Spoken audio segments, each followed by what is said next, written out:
Hi, this is Catherine Morgan. I don't know about you, but I have been spending a lot of time thinking about whether summer is just canceled this year or not. And that's what we're going to talk about today on this episode of Between Us.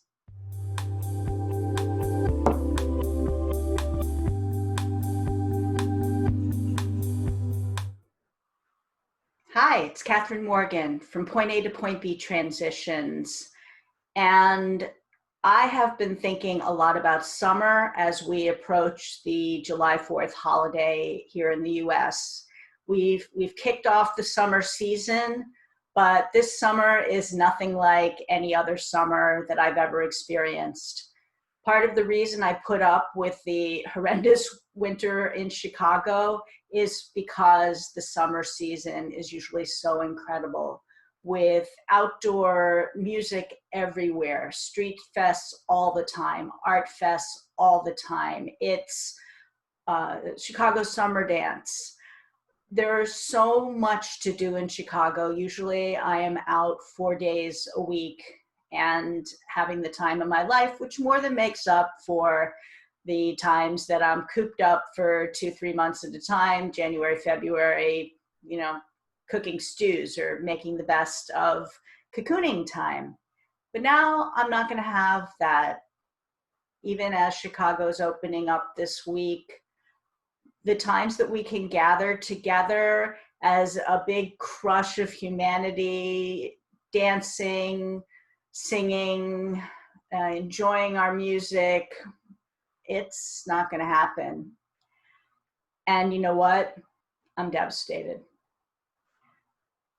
And I can't seem to get through to people the level of sadness that this brings for me. Maybe only my musician friends who are pulling their hair out trying to figure out how they can perform safely and not put people at risk, themselves or their audience, can understand how hard this is for me. But there's nothing I can do about it. And staying home and being safe and having very, very small socially distanced gatherings is what we have to do and what I am doing. So you might hear me also, look at my video from last week, both and. I'm trying to figure out ways that I can enjoy it. I had a friend over who's also been being as safe as possible during these crazy times, and we sat a socially distanced 6 feet away, and I cooked us a fabulous dinner, which I fondly called Veggie Palooza since he's a vegetarian, and made us a big pile of delicious food. And I practiced a song on my flute and wowed him by playing flute for him. He just sat there with a very confused look on his face saying, "I didn't know you played flute."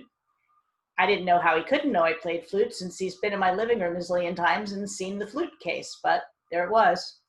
So I made the best of it. I practiced something, I played it. Was it perfect? No. Was it pretty good? Yeah, it's pretty good.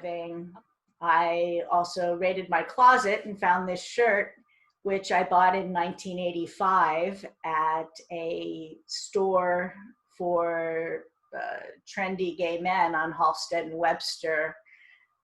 Which made me smile. It's summer, it's a Hawaiian shirt. Of course, I'm not going to Hawaii anytime soon, but what can you do? Can you bring out something from your past that makes you smile? Can you make a good meal for a friend?